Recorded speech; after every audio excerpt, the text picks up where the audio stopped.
Welcome to sports.com. My name is Greg Dorman, and you're watching Rally Notes. Thanks for joining us this week. We are specially coming straight from Los Angeles, California, where they debuting this weekend the Global Rallycross Championship first event called The Revolution.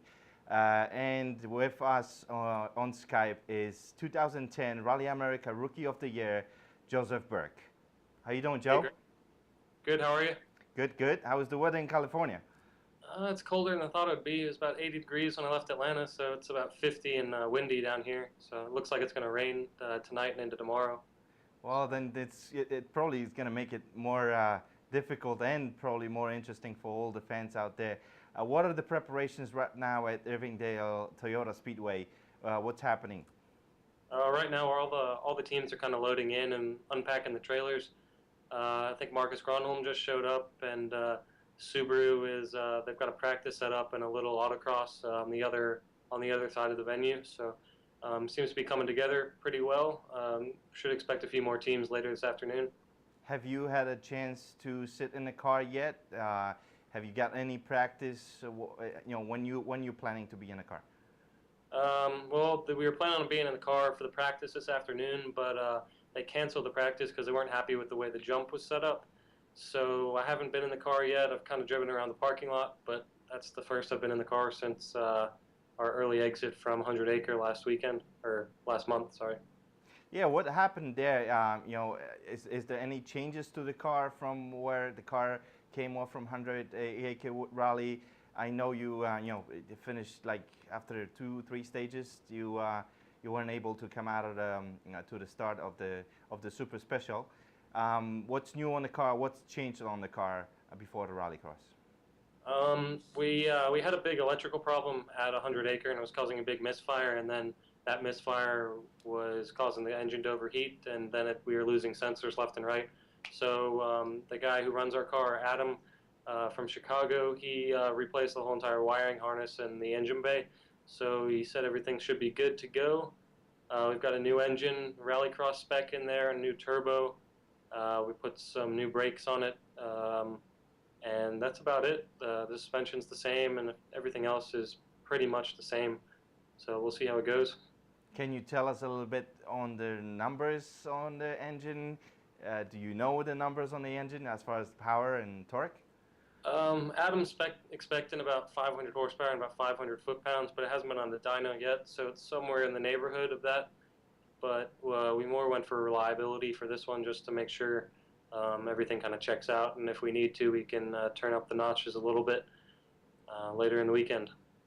Well, that's great. You're using your dad's Evo, Seamus's Borik's Evo, not like last season, 2010 season, where you were driving a super production car. How big of a difference is between your last year's car and this year's car? The biggest difference is the weight. The car is so much lighter. It's also got active differentials in it, which makes it a heck of a lot easier to drive. So all in all, I mean, the power, it's definitely more powerful, but that's not as much of a change as the active diffs and the lightweight. You can really feel the difference. So, I mean, we should be, if we get a clean run at one of the rallies, the upcoming rallies, we should be able to compete with the top guys, but we'll just have to wait and see. Well, you already were able to compete with the top guys. You came third overall at Snowdrift Rally. That was your first time, I believe, in that car, and that Evo 9? Yeah, that was actually my first time driving on snow. I hadn't even driven a road car on that much snow ever, and so it wasn't really a fair match. So Travis Hansen finished well in that rally as well as Dave, but I'm definitely looking forward to a gravel rally to see how much I compare and what a difference the open class car will make for my speed. Well, now you're at the beginning of the first event of the Rallycross. You did a couple of Rallycrosses last year at New Jersey Motorsports Park. That was probably a little different than what you're going to expect here in Los Angeles. Now, do you think this is going to be the revolution for US Rally? Are we just going to see the Rallycross now, or Rally is going to still be there and be as strong as it was for the last couple of years? I hope not. I hope one sport builds off the other. I mean, you can't really replace rallying with rallycross. It's a completely different sport. Um, Hopefully, the sponsors that come in here will see the benefit of this and then move on to rallying, and it'll grow both sports. But only time will tell. This weekend, it seems to have all the ingredients to make a great show for ESPN and all the other people involved. But it's really just a trial and error sort of thing. Well, that's if we're talking about ESPN. I believe the show, the whole Rallycross on Friday, Super Rally on Friday, and then Rallycross on Saturday is going to go live on ESPN3.com. Then it's going to show, I believe, April 14th on ESPN2. There's a lot of good guys. There's a lot of very strong competition, I should say, on that first event. Dave Mira with the Subaru, Rhys Millen with the Hyundai, Marcus Dodd, the British champion, rally champion, is there. Marcus Gronholm, two-time World Rally champion, is there. What do you think about these guys and racing those guys here in LA? I mean, there's not many times that someone can just kind of hop into a sport and they're immediately competing against the world's best. And it's kind of a testament to the organizers how well of a package they put together, that the European drivers and a two-time world champion is actually looking forward to competing in the U.S. Some of the machinery that's sitting outside, it's the world's top machinery. So it's really impressive that I will be starting with these guys. Well, having the experience from New Jersey Motorsports Park's event that we can show, you can see the video of you driving on that during that rallycrosses last year. Having that experience, are you coming with a different plan of attack to that first event? Definitely, it's definitely the New Jersey definitely showed that you can't be afraid to be physical with your car at the rallycross, and this event is extremely tight track compared to New Jersey. So there's definitely going to be a lot of bumping, especially in the first corner after the curve. It's probably you can maybe fit 2 cars through it, and it's a hairpin. So 5 or 6 cars through is going to be extremely tight, and there's going to be a lot of bumping through there.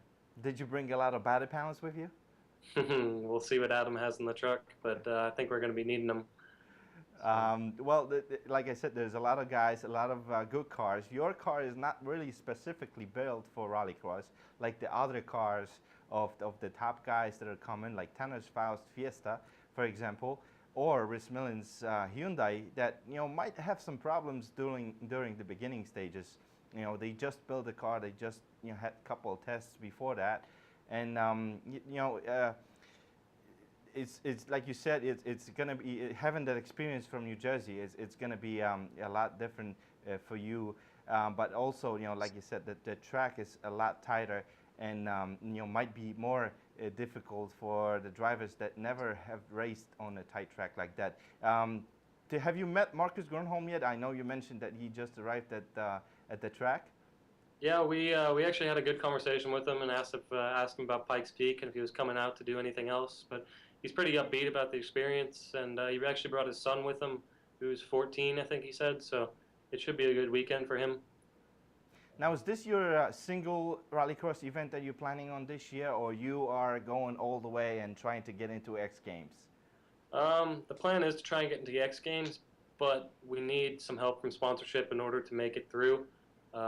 It definitely seems like this rallycross is the way of the future, and it's definitely good to be part of the first round. So I'm glad to be here, and I'm glad we got things worked out in such a short time frame, but everybody seemed to be behind the 8 ball when it came to this event, so it worked out, I guess. The next event is only a couple of weeks away in Seattle.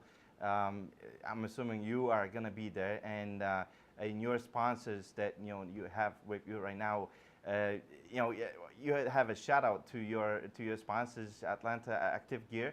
I believe you have a T-shirt that you can give away on the show for whoever goes on Joseph's Facebook page, Joseph Burke Motorsport on Facebook. Find Joseph Motorsport on Facebook and go on there, write Joe Burke, write Rallycross, and whoever is going to do it first, Joe is going to send you a T-shirt from Atlanta Active Gear. Now, does that mean that you're going to forget about Rally America Championship and just focus on Rallycross and get into X Games, or you gonna try to do both championship at the same time? We're hoping to do both championships at the same time, but it all comes down to how much damage is done and the cost that's associated with each event. The West Coast events are extremely expensive to get to from the East Coast, so it kind of puts it kind of hampers what we're able to do. But as long as there's no major damage and no major carnage that's incurred on any of the events, it should be possible. But only time will tell if that's actually going to happen. And judging by the jump that's here, it could very easily happen. So. Well, that's what I was just going to ask you. Talking about the damage here, the Evos don't really have a good history on flying on the big jumps like that. ESPN and Global Rallycross organizers were talking about 70-foot gap on a jump. How do you come up to that? Did you ever jump your Evo high like that or in the length along like that? No, I've always been taught to keep it as low as possible. You do some major damage in Evos taking big jumps. They seem to have constructed this jump where it's not as steep on the takeoff, so it'll be more like a WRC style jump where it'll help the car land or fly straight. So that's kind of what we're hoping on. And the other thing is getting the correct entry speed, and that's going to be the most difficult, especially in the middle of the race. While trying to maintain your position, you have to have the right speed on the jump so you don't roll or do anything else. So that's definitely what we need to practice for. So hopefully we get a good run in the practice tomorrow, and it all goes our way. So what is the calendar, the schedule of competition for this event? I know you guys are starting tomorrow with the Super Rally competition. You still have to do the practice, I believe, in the morning. How is that going to all work out? I think we have a jump practice in the morning. I'm not sure if we get to run the whole entire track, which may be a little difficult. But then I think I'm not sure if we get the two 20-minute practice sessions for the Super Rally, but for the door-to-door action on Saturday, I know we get two 20-minute practice sessions before one of the heats. So it's definitely going to be a quick learning curve for the first time on the track to the qualifying session. So hopefully we can get some good data there and be able to have a good qualifying. Yeah, well, here, everybody at sports.com, they're going to keep you the fingers crossed for you there in LA, especially me from Rally Notes. We're going to, cheer for you. And thank you for joining me tonight on tonight's show, and good luck from everybody out here. No, it's good to be on the show. It's good talking to you guys. We'll let you know how it goes. Thank you very much. Thank you. Just ending the show tonight, I would like to show you a video clip just straight from World Rally Championship event in Portugal that started just today. Last night they were practicing, or they ran the shakedown stage, the practice stage in Portugal, where Ken Block, the only American in the World Rally Championship, he was driving his new Ford Fiesta for this season. Unfortunately, Ken finished the rally very quickly. He had a big off at the shakedown stage. We have a video of that roll that we're going to show you. He came into, it looks like he came into one of the turns very, too hard, very quick, and he clipped that turn, which caused a big roll. Both driver Ken Block and his co-driver Alex Gelsamino were okay, and hoping the car was fine too. I mean, we're seeing that impact was enormous, and glad the guys are okay. They're back at their homes in California. We've seen Ken Block out of the car, and he is fine. They were probably working with Alex Gelsamino. I know he has some bruises from that accident, but the guy, glad the guys are okay. Thank you for joining me on the show tonight. Let's keep the fingers crossed for Joseph Burke in Los Angeles at the first event of Global Rallycross Series. And I hope you watch Rally Knows next week. Thank you for joining me, Greg Dorman, sports.com.